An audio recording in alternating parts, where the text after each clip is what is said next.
इस वक्त की बड़ी खबर, चीन की चौतरफा घेराबंदी पर सबसे बड़ी खबर। अंतर्राष्ट्रीय स्तर पर चीन को घेरने के लिए बस थोड़ी ही देर में 4 देशों की अहम बैठक होने जा रही है। टोक्यो में हो रही इस बैठक में भारत, अमेरिका, जापान और ऑस्ट्रेलिया के विदेश मंत्री शिरकत कर रहे हैं। हिंद प्रशांत क्षेत्र में चीन को साधने के लिए इसमें रणनीति बनाई जाएगी। भारत की ओर से विदेश मंत्री एस जयशंकर इसमें शामिल होंगे। एलएसी विवाद के बीच चीन को बेनकाब करने के लिए यह बैठक बहुत ही अहम मानी जा रही है। जापान में प्रधानमंत्री पद पर हुए बदलाव के बाद यह पहली बैठक है। अमेरिकी विदेश मंत्री ने ट्वीट किया कि वो भारत के विदेश मंत्री और दूसरे नेताओं के साथ बैठक का इंतजार कर रहे हैं। तो बड़ी खबर इस वक्त की आपको दे दें, दरअसल अब से थोड़ी ही देर में टोक्यो में ये महत्वपूर्ण बैठक, जिसमें भारत, अमेरिका, जापान और ऑस्ट्रेलिया के विदेश मंत्री शिरकत कर रहे हैं। हिंद प्रशांत क्षेत्र में चीन को साधने के लिए इसमें रणनीति बनाई जाएगी। भारत की ओर से विदेश मंत्री एस जयशंकर इसमें शामिल होंगे।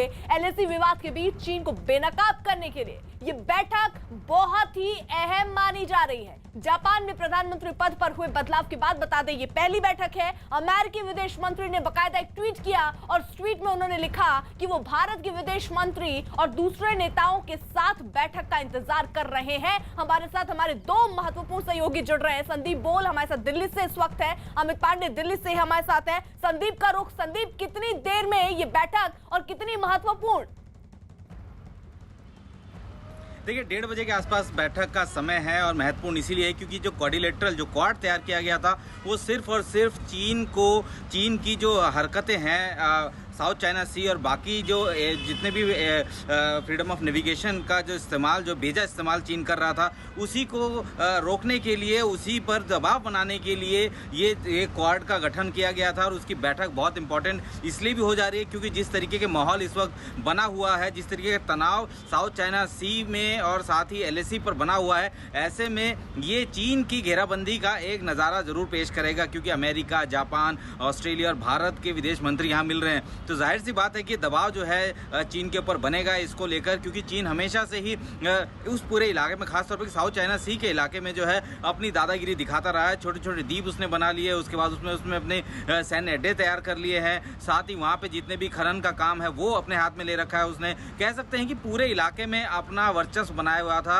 और यही वजह थी कि उसको रोकने के लिए एक ऐसा समूह की ज़रूरत थी जो कि न सिर्फ हिंद महासागर या प्रशांत महासागर या बाकी सब जगह बहुत ज़्यादा एक्टिव हो, बल्कि इसको जो है जमीनी तौर पर भी रोक सके। तो यही वजह है कि क्वाड्रिलेटरल का गठन किया गया था, क्वाड बनाया गया था। यानी ये बहुत ही महत्वपूर्ण बैठक जो कि अब से थोड़ी देर में होने वाली है, उस पर हमारी नजर लगातार बनी हुई है। इस वक्त की सबसे बड़ी खबर, चीन को चारों खाने चित करने से जुड़ी। चीन को अंतरराष्ट्रीय स्तर पर चित करने के लिए हिंद प्रशांत इलाके में 4 देश, अमेरिका, भारत, जापान और ऑस्ट्रेलिया एक साथ जुटकर चीन के खिलाफ रणनीति बनाने में जुट गए हैं। क्वाड देशों में शामिल इन चारों देश के विदेश मंत्री आज जापान की राजधानी टोक्यो में अहम बैठक करेंगे। हिंद प्रशांत इलाके से चीन को भगाने के लिए पूरा प्लान तैयार करेंगे और साथ ही वहां नियमों को लागू कराने और शांति बनाने की रणनीति पर भी चर्चा करेंगे। यानी चीन अब उसकी जो दादागिरी है उसके खिलाफ बिसात बिछ चुकी है, जिसमें चीन को शह और मात ही मिलने वाली है।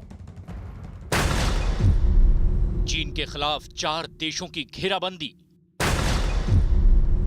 हिंद प्रशांत इलाके से चीन को भगाने की तैयारी। चीन के खिलाफ क्वाड देशों की अहम बैठक। टोक्यो में चीन को हराने की रणनीति। हिंद प्रशांत इलाके में अब चीन की दादागिरी ज्यादा दिन तक नहीं चल सकेगी क्योंकि चीन के 4 दुश्मन अमेरिका, भारत, जापान और ऑस्ट्रेलिया ने उसे अंतर्राष्ट्रीय स्तर पर घेरने की तैयारी शुरू कर दी है और क्वाड देशों की बैठक के जरिए अब चीन पर नकेल कसने की तैयारी शुरू की गई है। क्वाड देशों की यह बैठक चीन के खिलाफ सामरिक मोर्चे पर एक ऐसी बैठक है जो न सिर्फ दक्षिण चीन सागर में चीन के प्रभाव को कम कर रही है, बल्कि चीन को हद में रहने की हिदायत भी दे रही है।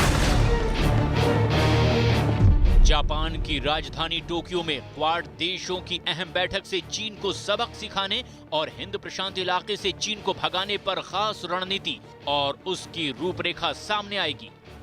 इस बैठक में शामिल भारत के विदेश मंत्री एस जयशंकर, अमेरिका के विदेश मंत्री माइक पोम्पियो, ऑस्ट्रेलिया के विदेश मंत्री मारिस पायने, और जापान के विदेश मंत्री मोशिमित्सु मोतेगी हिंद प्रशांत इलाके में चीन मुक्त करने के लक्ष्य को साकार करने के रास्ते पर आगे बढ़ चले हैं।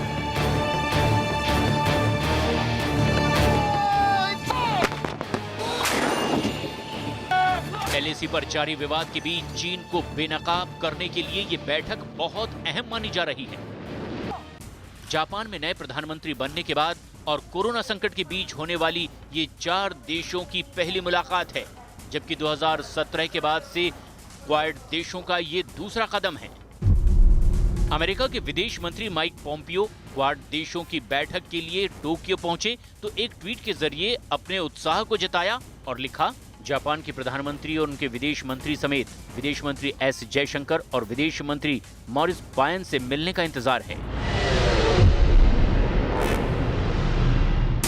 भारत, अमेरिका, ऑस्ट्रेलिया और जापान मिलकर हिंद प्रशांत इलाके को एक आजाद इलाका बनाना चाहते हैं और उस पर किसी एक देश का कब्जा नहीं होना देना चाहते, जिससे चीन को ऐतराज है। और इससे पहले 2017 में भी फिलीपींस की राजधानी मनीला में हुई बैठक में जब चारों देश पहली बार एक साथ आए थे, तब भी चीन के पेट में काफी दर्द हुआ था और चीन ने इस पर आपत्ति भी जाहिर की थी।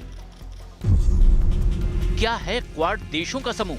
क्वाड देश भारत, अमेरिका, जापान और ऑस्ट्रेलिया, इन 4 देशों का एक समूह है जो अनौपचारिक रणनीति के लिए चर्चा करने का एक मंच है, जिसका उद्देश्य हिंद प्रशांत इलाके में शांति और शक्ति का संतुलन बनाना है। ये चारों देश हिंद प्रशांत इलाके के देश हैं और खास बात ये है कि सभी चीन के दुश्मन हैं। मौजूदा दौर में चारों देश हिंद प्रशांत इलाके में चीन को दादागिरी करने से रोकना चाहते हैं।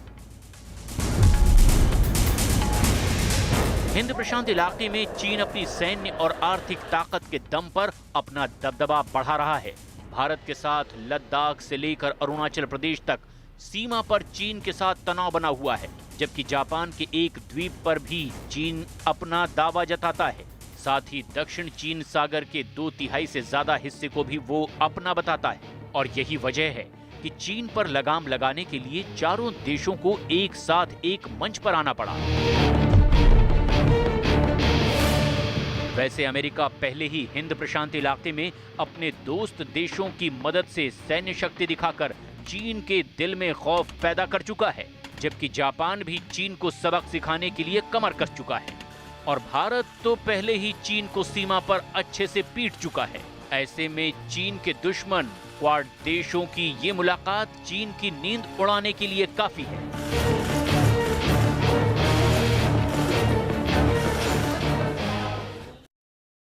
संदीप और अमित हमारे साथ, हमारे दोनों सहयोगी इस वक्त जुड़े हुए हैं। यानी संदीप, एशिया में ड्रैगन की दादागिरी रोकने की तैयारी।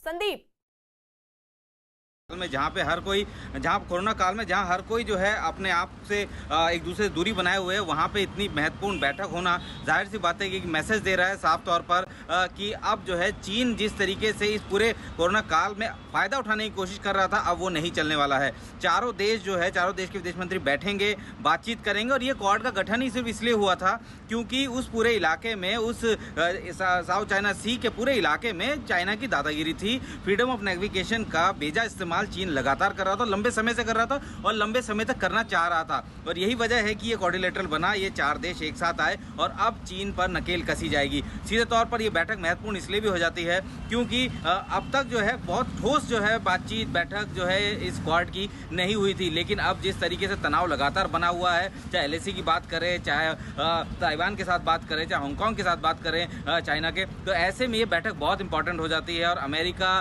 के साथ भारत पहले ही नौसेना के अभ्यास कर चुका है क्योंकि उनके जंगी जहाज जो है, एयरक्राफ्ट कैरियर, सुपर कैरियर भी उस इलाके में मौजूद था। जापान के साथ भारतीय नौसेना जो है वो अभ्यास कर चुकी है और साथ ही ऑस्ट्रेलिया के साथ भी अभ्यास कर चुकी है। तो ऐसे में उस पूरे इलाके में जो चीन की दादागिरी अभी तक चल रही थी, उस दादागिरी को खत्म करने के लिए कह सकते हैं क्वाड्रिलेटरल गठन हुआ और आज की बैठक बहुत महत्वपूर्ण मानी जा रही है। ठीक है संदीप, रहिए आप हमारे साथ। अमित भी हमारे साथ जुड़े हुए हैं। यानी अमित, एक महत्वपूर्ण बैठक जो 1:30 बजे बताई जा रही है शुरू होगी, उस पर नजर रहेगी। किस तरीके की रणनीति यहां इस बैठक के बाद बन सकती है चीन को घेरने के लिए?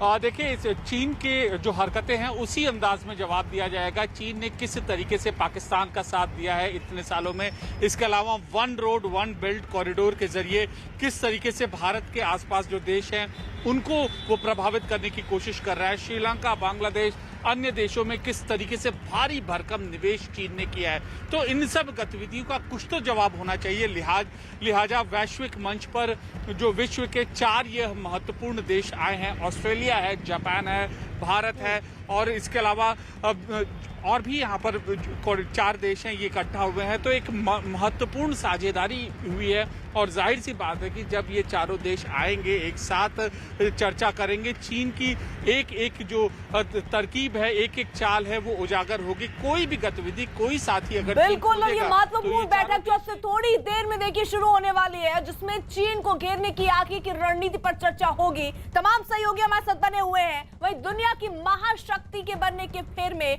फंसे चीन ने कोरोना वायरस से पहले दुनिया की इकोनॉमी तबाह की। इसे सही मौका समझकर शी जिनपिंग ने पड़ोसी देशों को धमकाकर उनकी जमीन कब्जाने की कोशिश शुरू कर दी। कोरोना वायरस का सच छिपाने की वजह से दुनिया पहले ही चीन से नाराज थी और उसके इस रवैये से दुनिया उसके खिलाफ हो गई। भारत के साथ सीमा पर तनाव बढ़ाने के बाद अब चीन अंतर्राष्ट्रीय दबाव में बुरी तरह से घिर गया है। दुनिया के कई देशों में चीन के खिलाफ विरोध प्रदर्शन हो रहे हैं। कूटनीतिक जंग में अंतर्राष्ट्रीय दबाव बढ़ने से चीन फंस चुका है। कुछ ही देर में क्वाड देशों यानी भारत, अमेरिका, ऑस्ट्रेलिया और जापान के विदेश मंत्रियों की बैठक होने वाली है और इस बैठक में यह तय किया जाएगा कि चीन की दादागिरी पर नकेल कैसे कसी जाए।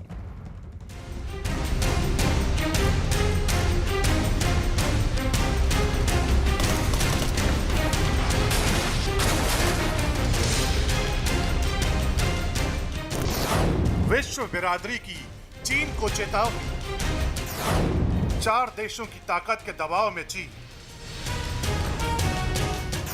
क्वाड देशों की बैठक पर शी की नजर, चीन की घेराबंदी का मास्टर प्लान।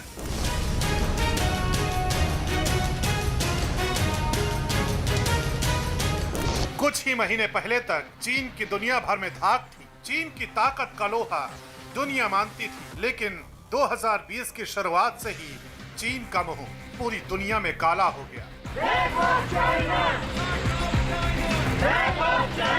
अब दुनिया के कई देशों में चीन के खिलाफ प्रदर्शन हो रहे हैं।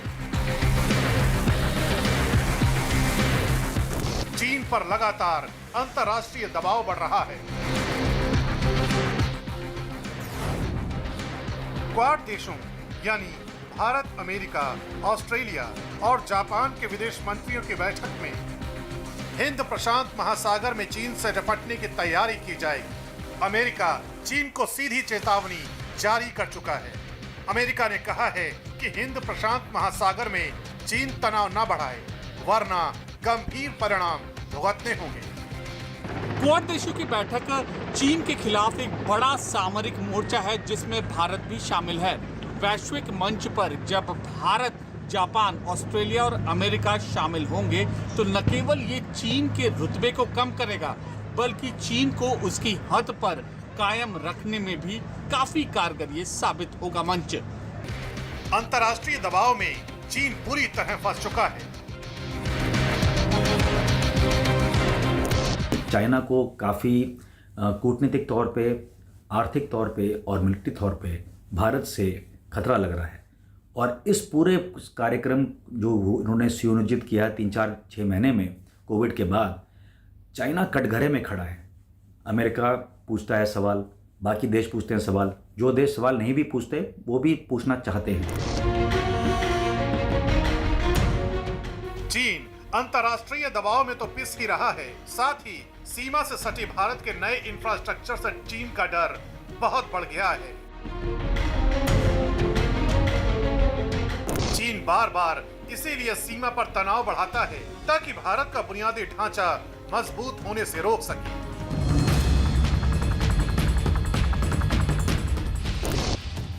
कंस्ट्रक्शन के काम में अड़ंगा लगा सके, लेकिन बीते कुछ महीनों से सीमा के नजदीक काम बेहद तेजी के साथ हुआ है। रोहतांग में अटल टनल बनकर तैयार हो चुकी है, जिसका सैन्य इस्तेमाल भी शुरू हो गया है। प्रधानमंत्री इस सुरंग का लोकार्पण भी कर चुके हैं। इस सुरंग के अलावा सीमा के नजदीक छोटी बड़ी सड़कें बहुत तेजी से बनाई जा रही हैं।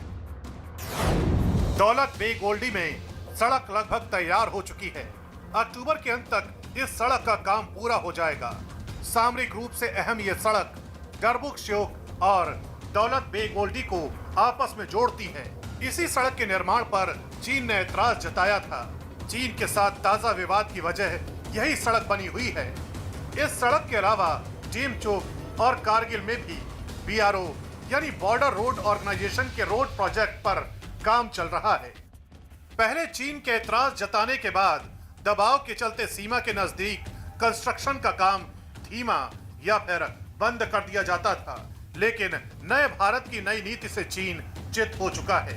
अंतर्राष्ट्रीय दबाव में चीन की कमर टूटने को है और भारत उसकी छाती पर अपना सड़कों का जाल बिछा रहा है, जहां से पलक झपकते ही भारतीय सेना का हाथ उसकी गर्दन तक पहुंच जाएगा।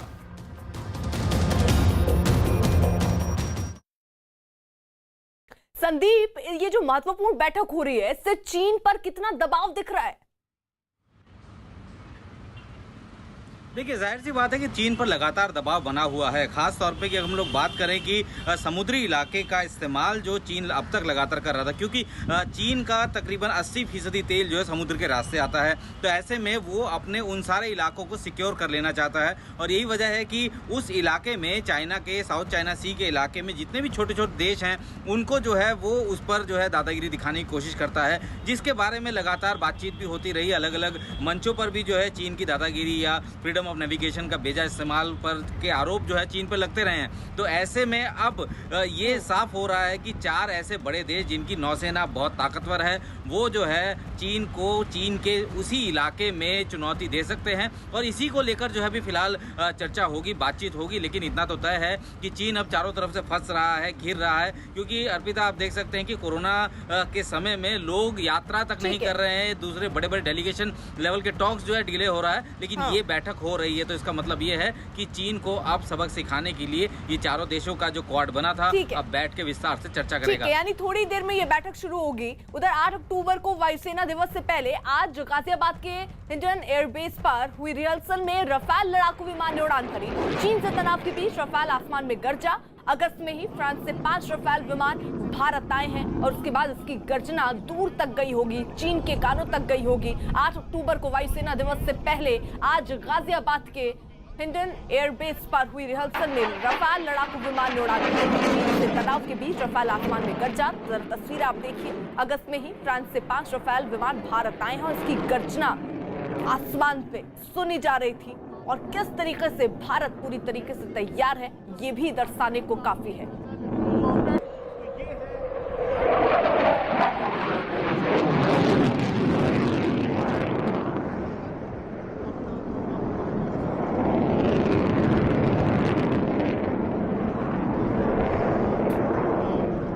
अमित पांडे हमारे साथ हमारे सहयोगी जुड़े हुए हैं। यानी अमित, देखिए, हमारी तैयारी भी पूरी है और जो ये रफाल की गर्जना है ये चीन तक पहुंच रही होगी।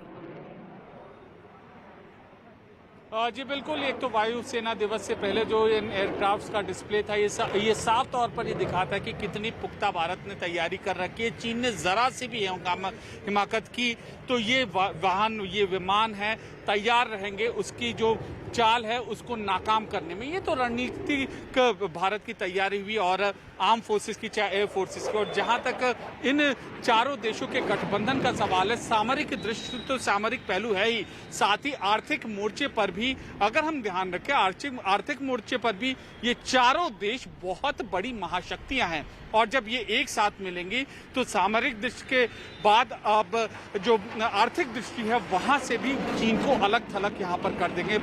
तो हम ये कह सकते हैं कि इस दशक का सबसे महत्वपूर्ण वैश्विक गठबंधन एक रूप ले रहा है और ये चीन की हर चाल का जवाब देने के लिए काबिल है। ठीक है अमित, रहिए आप हमारे साथ। रोहतांग में अटल टनल के उद्घाटन से चीन घबरा गया है। चीन के सरकारी अखबार ग्लोबल टाइम्स ने ये दरख्वास्त की दी कि अगर युद्ध हुआ तो तो चीनी सेना अटल टनल को बर्बाद कर देगी। चीन ने माना कि इस टनल से भारतीय सैनिकों की सीमा पर तैनाती बहुत तेज हो रह सकती है और साथ ही भारतीय सेना को आपूर्ति में भी मदद मिलेगी। चीन की ओर से कहा गया कि सुरंग के बन जाने से लेह तक की जो दूरी है वो काफी कम हो गई है। इससे भारत को अपनी रणनीतिक तैयारी में मदद मिलेगी, लेकिन इससे किस कदर चीन घबराया और डर गया है, ये दरअसल ये अखबार में नजर आता है, जिसमें वो कहता है कि अगर जंग की स्थिति बनती है तो ऐसे में मुंहतोड़ जवाब दे पाएगा चीन, और ये कहना है कि इस टनल को ही नष्ट कर देगा। ये गीदड़ भपकी चीन की तरफ से दी जा रही है। संदीप,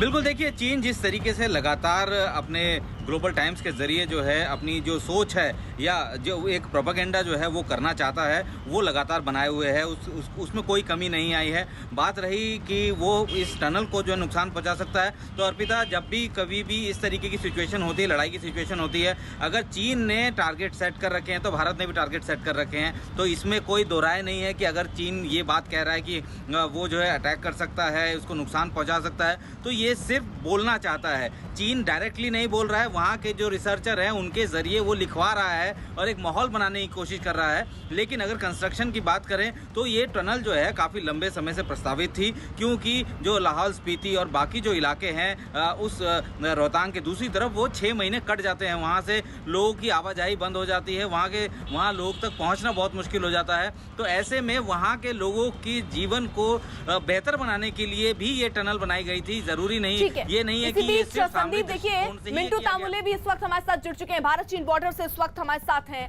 मिंटू, एक तरफ तो देखिए ये अहम बैठक और वहीं दूसरी तरफ चीन जो है वो अपनी हरकतों से बाज नहीं आ रहा है। ग्लोबल टाइम्स में वो लिख रहा है कि अगर युद्ध हुआ तो ये जो टनल है अटल टनल उसे बर्बाद कर देंगे।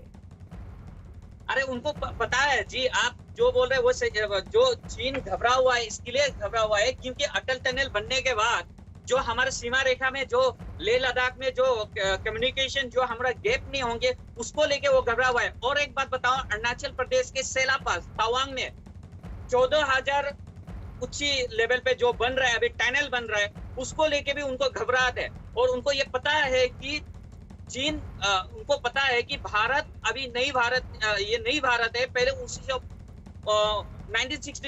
भारत नहीं है। उनको पता है चीन घबरा रहे हैं, इसके लिए अरुणाचल में भी टनल बन रहा है, अभी लेह लद्दाख में जो अभी अटल टनल बना है उनको लेके वो घबराते हैं, क्योंकि हमारा जो कम्युनिकेशन जो गैप था पहले, जैसे कि बर्फबारी समय में जब बर्फबारी होते हैं उस समय हमारे कम्युनिकेशन थोड़ा रही आप हमारे साथ। देखिए रोहतांग से लेह को जोड़ने वाली अटल टनल ने चीन की रातों की नींद उड़ा दी है, और ऐसा इसलिए क्योंकि ये एक ऑल वेदर टनल है। इस टनल के जरिए भारतीय सेना के जवान किसी भी मौसम में महज कुछ मिनटों के भीतर ही LAC तक पहुंच सकते हैं, और यही बात अब चीन को सता रही है, क्योंकि इस टनल के जरिए भारतीय सेना का हाथ चीन की गर्दन तक पहुंच गया है।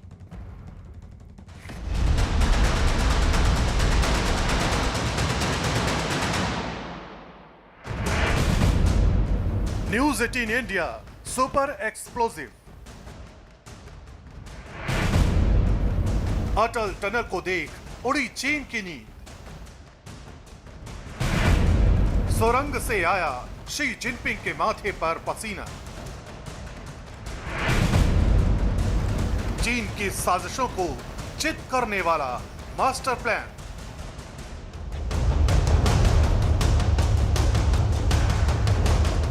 हजारों फीट की ऊंचाई पर बनी इस अटल टनल ने शी जिनपिंग की रातों की नींद उड़ा दी है। ये वो टनल है जिसकी बदौलत अब भारत साल के 12 महीने चीन की साजिशों पर अपनी नजर रख सकता है। घोड़े की नाल के आकार की इस टनल के खुलने का मतलब सामरिक लिहाज से बेहद अहम है। अटल टनल भारतीय इंजीनियरिंग का वो नमूना है जिसे देखकर दुनिया को हेकड़ी दिखाने वाला चीन सदमे में है। ऐसा इसलिए है क्योंकि इसी टनल के सहारे लाइन ऑफ एक्चुअल कंट्रोल पर साजिश रचने वाली लाल सेना का हर मंसूबा पल भर में ध्वस्त किया जा सकता है। दुनिया के सबसे खतरनाक रोहतांग दर्रे से लेह तक पहुंचने वाली यह सुरंग एक ऐसा हथियार है जिसके जरिए चीन को उसकी करतूतों का जवाब देने में अब भारत को जरा भी वक्त नहीं लगेगा। महज कुछ मिनटों के भीतर भारतीय सेना पूरे लाव लश्कर के साथ उन ठिकानों तक पहुंच सकती है जिन ठिकानों तक पहुंचने के लिए अब तक मौसम के ठीक होने का इंतजार किया जाता था। और यही वजह है कि चीन की चिंताएं कई गुना बढ़ चुकी हैं। समुद्र तल से 10,000 फीट की ऊंचाई पर बनी यह सुरंग दुनिया की सबसे लंबी सुरंग है। 9.02 किलोमीटर लंबी यह सुरंग साल के 12 महीने आवाजाही का जरिया रहेगी।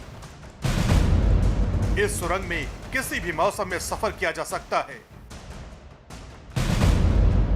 रोहतांग को लेह से जोड़ने वाली इस सुरंग की वजह से मनाली और लेह के बीच की दूरी 46 किलोमीटर कम हो चुकी है।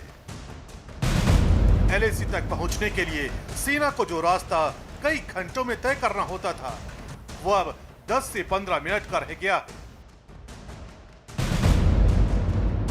इस सुरंग ने 4 से 5 घंटे की दूरी को कम कर दिया है।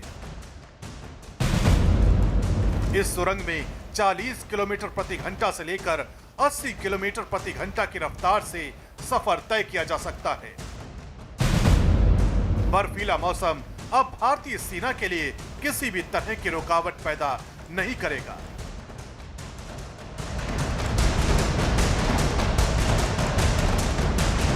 इस टनल से मनाली और केलोंग के बीच इसकी दूरी 3-4 घंटे कम हो ही जाएगी।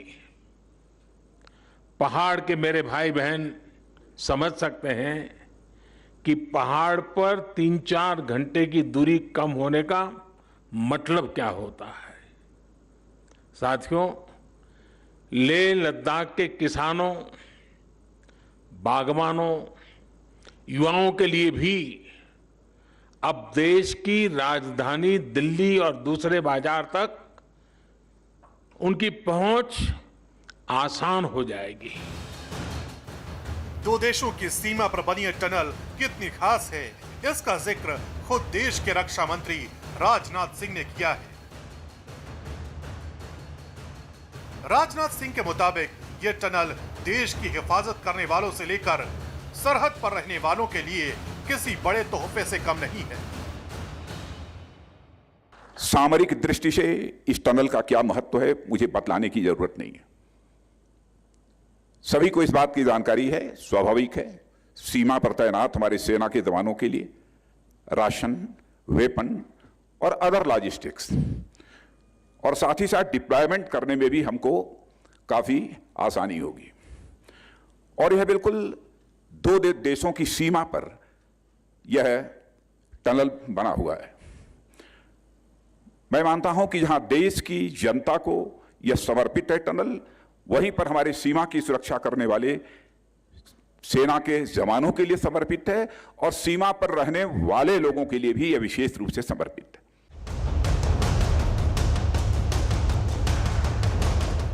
इस मेगा प्रोजेक्ट को लेकर मोदी सरकार कितनी गंभीर रही है, इस बात को ऐसे ही समझा जा सकता है कि साल 2014 से लेकर साल 2020 में इस टनल के उद्घाटन की तारीख तक काम इतनी तेजी से किया गया कि 26 सालों का काम 6 सालों के भीतर अंजाम दिया गया। जब विकास के पथ पर तेजी से आगे बढ़ना हो, जब देश के लोगों के विकास की प्रबल इच्छा हो, तो रफ्तार बढ़ानी ही पड़ती है। अटल टनल के काम में भी 2014 के बाद अभूतपूर्व तेजी लाई गई। बीआरओ के सामने आने वाली हर अड़चन को हल किया गया। नतीजा यह हुआ कि जहां हर साल पहले 300 मीटर सुरंग बन रही थी, उसकी गति बढ़ाकर 1400 मीटर प्रति वर्ष हो गई। सिर्फ 6 साल में हमने 26 साल का काम पूरा कर लिया। भारत की सुरंग नीति से डरा चीन। अटल टनल से खुले कई रास्ते। चीन को चौंकाने वाला अटल मार्ग।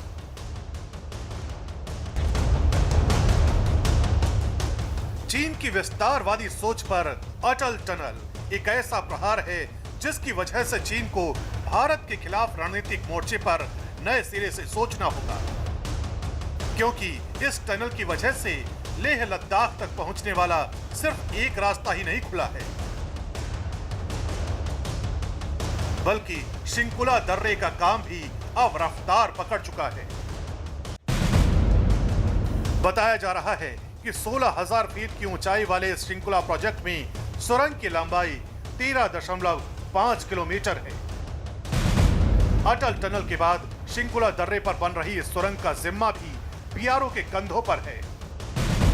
शिंकुला दर्रे की सुरंग भी ऑल वेदर रोड परियोजना के तहत है।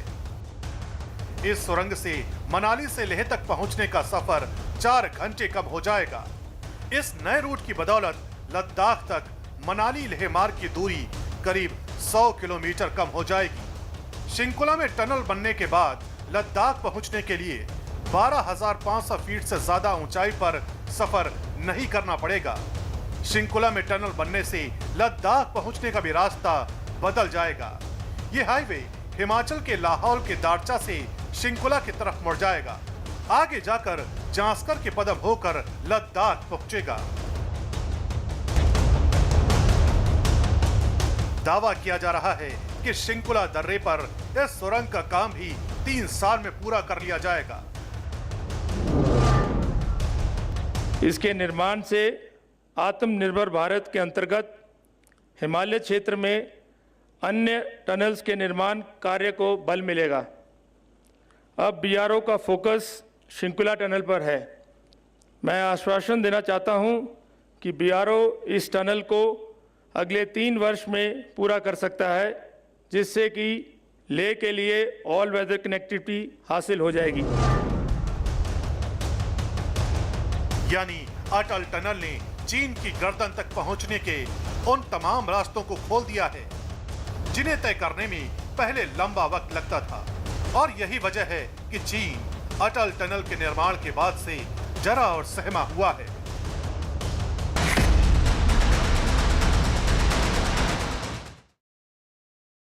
संदीप, देखिए 1:15 हो चुके हैं और 1:30 बजे ये महत्वपूर्ण बैठक होनी है। बिल्कुल, देखिए इंतज़ार यही है कि भारतीय समय अनुसार जो है 1:30 बजे बैठक होनी है, और ख़ास बात यह है कि इस बैठक में जो मुद्दे हैं वो सिर्फ और सिर्फ चीन को घेरने के साथ साथ जो है आपस में जो व्यापार से लेकर किस तरीके से 5G कनेक्टिविटी हो या साइबर सिक्योरिटी हो, कई सारे ऐसे मुद्दे हैं जिन पर चर्चा होगी। और सबकी नज़र इस वक्त जो है इसी बैठक पर लगी हुई है, ख़ास तौर पे कि चीन की, क्योंकि चीन को इस बात का डर सता रहा है कि अब जो भी कुछ बातचीत हो रही है, भले ही उसका रूपरेखा कुछ भी और भी हो, लेकिन सीधे तौर पर चीन को ये लग रहा है कि ये उन्हीं के खिलाफ जो है ये लामबंदी हुई है और ये बैठक इस वक्त इसीलिए हो रही है। तो जाहिर सी बात है कि चीन को दिक्कत है, चीन को परेशानी है, यहाँ तक कि चीन तो इस क्वाड को मिनी नाटो तक भी कह रहा है। तो कह सकते हैं कि इंपॉर्टेंट बैठक है, चीन को सबसे बड़ी दिक्कत इसी बैठक से है। और ये जो महत्वपूर्ण बैठक है, देखिए 1:30 बजे इसकी शुरुआत होनी है, और मिंटू, इस क्वाड देश अब दरअसल चीन के लिए आगे की रणनीति बनाएंगे कि कैसे चीन को सबक सिखानी है। जी, कृपया करके आप दोबारा सवाल कीजिए, सुना ही नहीं आ रहा है क्योंकि यहाँ पे मौसम बहुत खराब है। ठीक है मिंटू, अगर आवाज आप तक पहुंच रही है तो किस तरीके की रणनीति बन सकती है इस बैठक के बाद?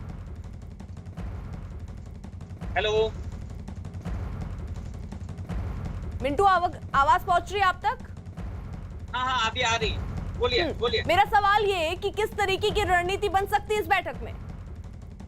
जी, देखा जाए तो जिस तरह का भारत की जो रणनीति चल रहे हैं, ये प्रोपेगेंडा, जो चाइना जो प्रोपेगेंडा कर रहा है, मुंह तोड़ जवाब देने के लिए भारत तैयार है।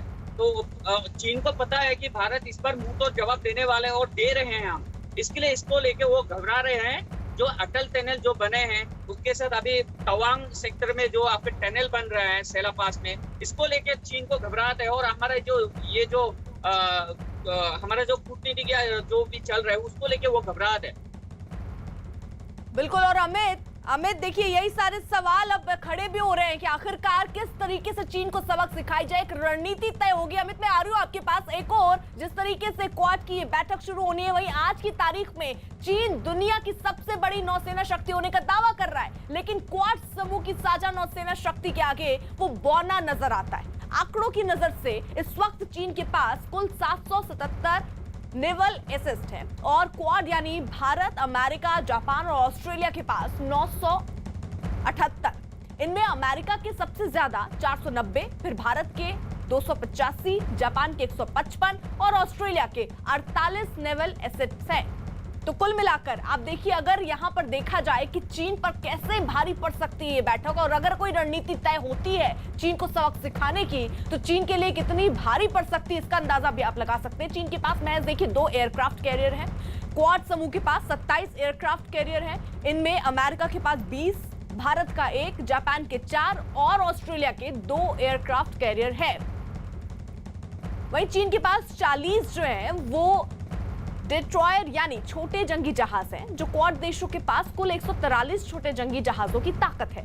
इनमें अमेरिका के 91, भारत के 10, जापान के 40 और ऑस्ट्रेलिया के 2 शामिल हैं। चीन की नौसेना में 74 पनडुब्बियां हैं, जो क्वाड समूह के पास 104 पनडुब्बियों की शक्ति है। इनमें अमेरिका की 66, भारत की 16, जापान की 20 तो ऑस्ट्रेलिया की 2 पनडुब्बी शामिल है। वहीं मतलब ये कुल मिलाकर साफ है कि अगर चीन क्वाड समूह के किसी भी देश से समंदर में जंग शुरू करता है तो इस समूह की साझा ताकत उसकी नौसेना को समंदर में तबाह कर देने के लिए काफी है। संदीप। बिल्कुल, देखिए लगातार चीन जो है अपने आप को समुद्री ताकत में जो है काफ़ी इजाफा उसने करना शुरू किया था।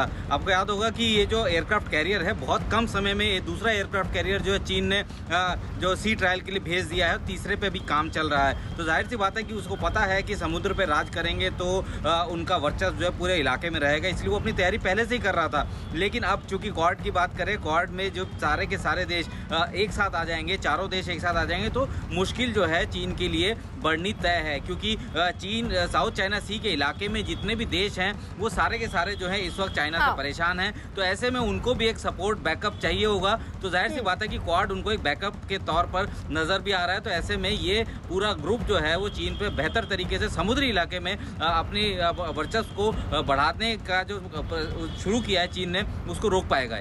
ठीक है, एक और क्वाड में भारत चीन की घेरने की तैयारी कर रहा है, तो उधर चीन के पक्के दोस्त पाकिस्तान के प्रधानमंत्री इमरान खान के खिलाफ गिलगित बाल्टिस्तान में विरोध प्रदर्शन हुआ है। गिलगित बाल्टिस्तान में पुंजा घाटी में सैकड़ों प्रदर्शनकारियों ने इमरान के खिलाफ जमकर नारेबाजी की। प्रदर्शन कर रहे लोग 2011 से जेल में बंद 14 कार्यकर्ताओं की रिहाई की मांग कर रहे थे और जमकर यहां पर लोगों ने प्रदर्शन किया है। तो देखिए किस तरीके से पाकिस्तान की मुश्किलें भी बढ़ रही हैं। चीन के साथ साथ चीन के पक्का दोस्त पाकिस्तान के प्रधानमंत्री इमरान खान के खिलाफ गिलगित बाल्टिस्तान में विरोध प्रदर्शन हुआ। गिलगित बाल्टिस्तान में पुंजा घाटी में सैकड़ों प्रदर्शनकारियों ने इमरान के खिलाफ जमकर नारेबाजी की। न्यूज 18 इंडिया NBA का सदस्य है और निष्पक्ष और जिम्मेदार पत्रकारिता के लिए बनाए गए नेशनल ब्रॉडकास्टिंग स्टैंडर्ड्स अथॉरिटी के नैतिक मानकों से संचालित होता है।